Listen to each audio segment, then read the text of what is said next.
At 9:23 a.m. Eastern Standard Time this morning, Canadian Prime Minister Mark Carney stood before a joint session of the Canadian Parliament and delivered a speech that has fundamentally reversed the power dynamics of the US-Canada crisis and left the White House scrambling to comprehend how completely the situation has shifted. For 5 weeks, the United States has been making demands, issuing threats, and expecting Canada to eventually capitulate. This morning, Carney flipped the script. In a 22-minute address that was broadcast live across North America and around the world, Carney delivered an ultimatum to the United States. He outlined 5 specific actions that the US must take within the next 14 days if it wants to avoid permanent rupture of the bilateral relationship. He made clear that these are not negotiable demands. They are minimum requirements for Canada to even consider resuming diplomatic engagement. And he stated explicitly that if the United States does not meet these requirements by March 18, 2026, Canada will proceed with a series of economic and strategic measures that will make the current crisis look minor by comparison. This is no longer the United States dictating terms to Canada. This is Canada dictating terms to the United States. And the fact that Carney feels confident enough to deliver this ultimatum publicly in Parliament tells you everything about how the balance of power has shifted over the past month. In this breakdown, I'm going to walk you through Carney's 5 demands and why each one represents a red line that Canada will not compromise on. I'm going to reveal the specific consequences Carney threatened if the United States does not comply by the deadline. I'm going to show you the immediate White House reaction and why officials are describing Carney's ultimatum as a diplomatic Pearl Harbor. I'm going to explain why Carney chose to deliver this ultimatum now and why the 14-day timeline is strategically calculated to maximize pressure on Trump. And I'm going to give you 3 scenarios for what happens on March 18th when the deadline expires. Subscribe to join the community. Leave a comment so we can keep the conversation going and share this video if it brought you value. Let me walk you through Carney's parliamentary address, because every section was designed to establish Canadian strength and American vulnerability. Carney opened by addressing the Canadian people directly. He said, "For 5 weeks we have endured threats to our sovereignty, attacks on our economy, and attempts to coerce us into subordination. We have responded with patience, with strategic planning, and with the support of allies who recognize that Canada's fight is about principles that matter to all democracies. We have demonstrated that Canada can withstand pressure. We have demonstrated that Canada can build alternatives to American partnership, and we have demonstrated that Canada will not surrender its independence for temporary relief from policies that should never have been imposed." The chamber erupted in applause. Carney waited for silence and then continued. "But patience has limits. Canada has done everything possible to create space for diplomatic resolution. We have offered compromise. We have sought dialogue. We have shown restraint even as our sovereignty was questioned and our economy was attacked. The United States has rejected every effort at reasonable negotiation. Yesterday, in a call with President Trump, I concluded that the current US administration is not capable of treating Canada as an equal partner. Therefore, Canada is done waiting. Canada is done negotiating from a position of assumed weakness. It is time for the United States to understand that this crisis can only be resolved on terms that respect Canadian sovereignty and Canadian interests." Carney then delivered the 5 demands. He said, if the United States wishes to restore a functional relationship with Canada, the following actions must be taken by March 18, 2026, at 5 p.m. Eastern Time. These are not requests, these are requirements. The chamber went completely silent. Demand 1. Complete removal of all tariffs on Canadian goods. Carney said, every tariff imposed by the United States on Canadian products must be eliminated immediately and unconditionally. No phase-in periods, no exceptions, no conditions. The tariffs were illegal under USMCA. They are removed entirely, or there is no path forward. Demand 2. Formal written commitment to NORAD and intelligence sharing. Carney said the United States must provide a signed, legally binding commitment that NORAD will continue to operate at full capacity, that joint defense arrangements will be honored, and that intelligence sharing through 5 Eyes will be restored immediately. This commitment must be signed by President Trump and countersigned by the Secretary of Defense and the Director of National Intelligence. It must include specific provisions preventing unilateral US withdrawal or modification without Canadian consent. Demand 3. Public retraction of sovereignty threats. Carney said, President Trump must issue a public statement delivered from the White House, retracting any suggestion that Canadian provinces should or could become part of the United States. The statement must explicitly acknowledge that Canada is a sovereign nation, whose territorial integrity is not subject to American political commentary. This is non-negotiable. Demand 4. Compensation for economic damage. Carney said, the United States must compensate Canada for economic damage caused by the illegal tariffs. We calculate that damage at $14.7 billion based on lost trade, disrupted supply chains, and costs associated with building alternative partnerships. The compensation can be structured as trade credits, direct payment, or infrastructure investment in Canadian border facilities. But the debt must be acknowledged and must be paid. Demand 5. Recognition of Canadian resource sovereignty. Carney said, the United States must formally acknowledge that Canadian natural resources, including oil, natural gas, electricity, and critical minerals, are owned by Canada and are sold on terms determined by Canada. Any future requests for guaranteed supply must be negotiated as commercial agreements between sovereign equals, not imposed through political pressure. The United States must renounce any claim to privileged or guaranteed access to Canadian resources. Subscribe right now because what I'm about to show you is Carney's threatened consequences if the US does not meet these demands and why those consequences would be catastrophic for the American economy. Carney said, if the United States does not meet these 5 requirements by March 18th at 5 p.m., Canada will immediately implement the following measures. He then outlined 6 specific actions that would represent total economic war. First, complete suspension of energy exports to the United States. Carney said, all crude oil, natural gas, and electricity exports to the United States will be halted immediately. Canada will redirect those exports to buyers in Asia and Europe who have already committed to purchase agreements. This is not a negotiating position. This is a consequence. Second, formal withdrawal from USMCA. Carney said Canada will invoke the withdrawal provisions of the United States-Mexico-Canada Agreement and will exit the treaty effective immediately. All trade between the US and Canada will be conducted under WTO rules, which means significant tariff increases on American exports to Canada and the elimination of preferential access that US companies currently enjoy. Third, closure of airspace and maritime routes. Carney said Canada will close Canadian airspace to US commercial and military aircraft that do not have explicit flight-by-flight approval. We will close Canadian maritime routes, including the Northwest Passage and the St. Lawrence Seaway to US-flagged vessels. This will significantly increase costs and transit times for American shipping and aviation. Fourth, financial system decoupling. Carney said, YOL Canada will complete the financial restrictions already in place by prohibiting all new Canadian investment in US assets, requiring Canadian pension funds and institutional investors to divest from US holdings over a 24-month period, and establishing currency controls that limit the convertibility of Canadian dollars into US dollars.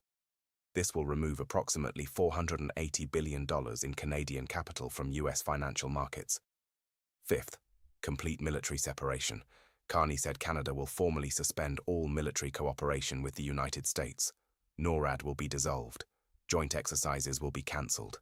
Canadian military personnel will be withdrawn from all US facilities. Canada will establish independent continental defense systems using NATO support and will coordinate future security operations exclusively through European and Commonwealth partners. Sixth, alliance against US economic coercion. Carney said Canada will work with the European Union, Japan, South Korea, Australia, New Zealand, and other democracies to establish a formal framework for countering American economic coercion.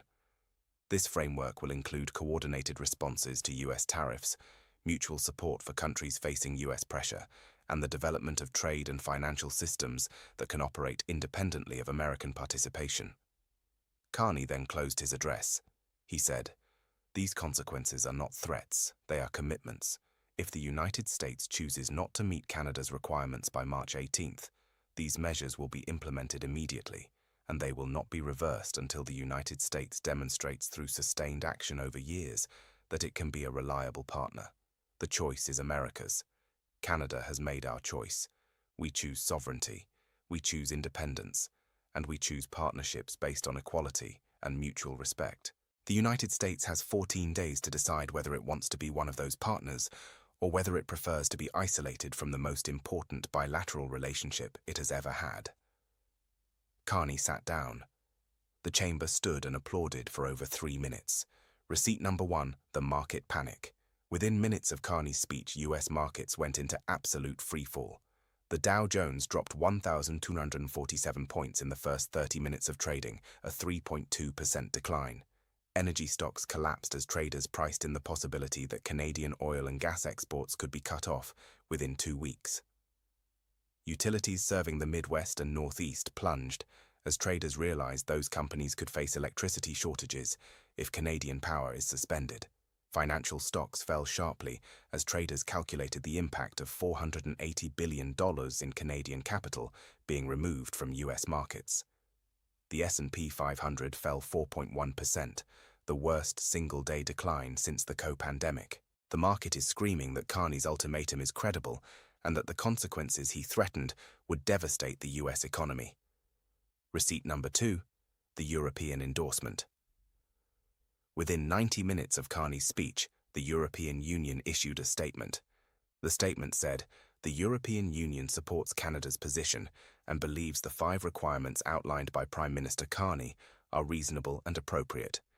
We call on the United States to meet these requirements and to restore the partnership that has served North America and the world for generations.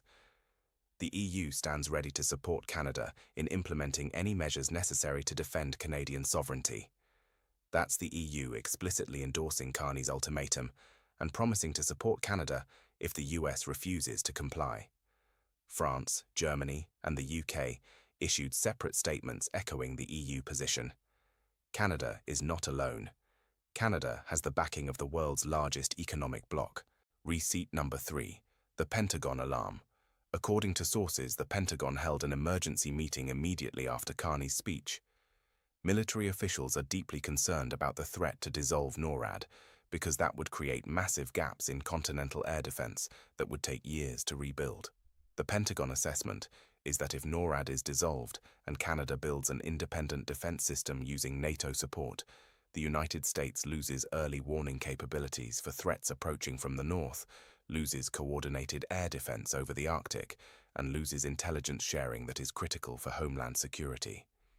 Pentagon officials are reportedly preparing a memo for Trump explaining that accepting Carney's demands is essential for US national security and that the alternative, losing NORAD and military cooperation with Canada, is strategically unacceptable. Receipt number 4, the 14-day calculation. Why did Carney set a 14-day deadline? According to analysts, the timeline is designed to create maximum pressure. 14 days is long enough that Trump cannot claim he was ambushed or didn't have time to respond, but it's short enough that Trump cannot delay, obfuscate, or wait for the crisis to fade from public attention. March 18th falls on a Wednesday midweek, which means markets will be open and watching. The deadline also comes just before the end of the first quarter, which means if US companies are facing loss of Canadian energy or Canadian markets, they will need to report those impacts in quarterly earnings, creating additional pressure on Trump from the business community. Carney chose 14 days because it's the perfect window to force Trump to make a decision he doesn't want to make. Here's what happened in Washington. At 10:15 a.m., the National Security Council held an emergency meeting.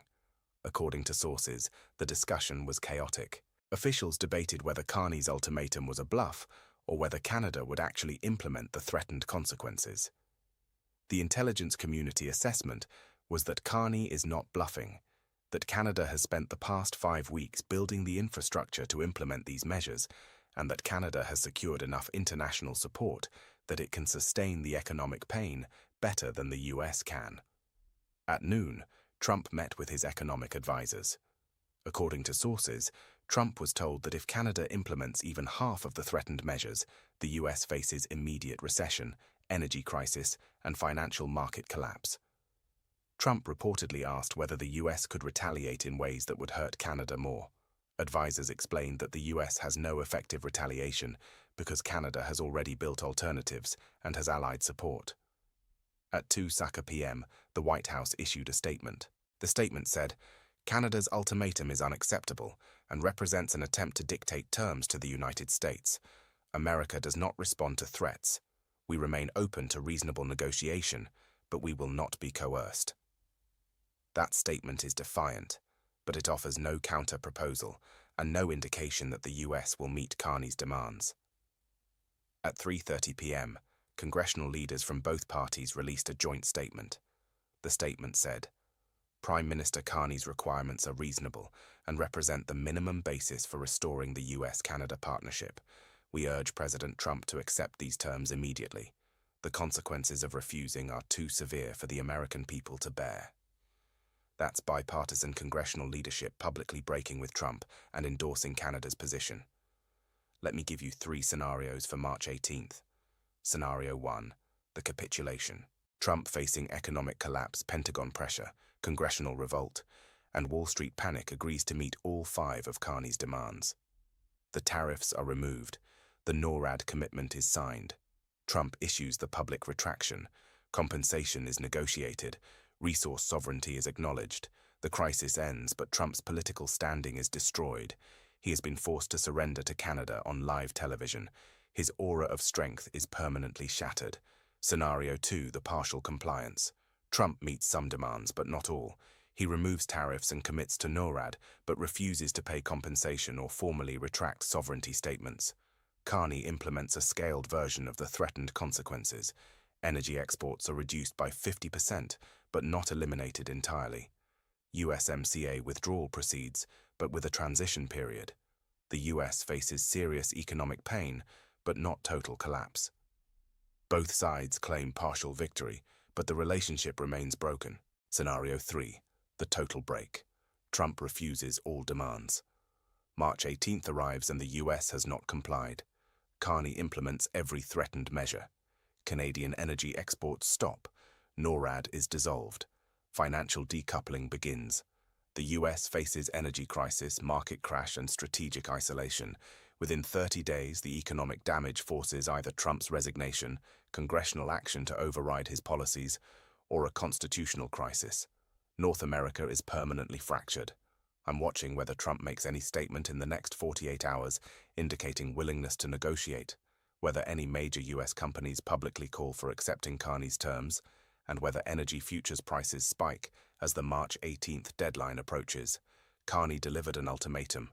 Canada drew a red line, and the United States has 14 days to decide whether it crosses that line and accepts the consequences, or whether it finally treats Canada as an equal partner. The countdown has begun.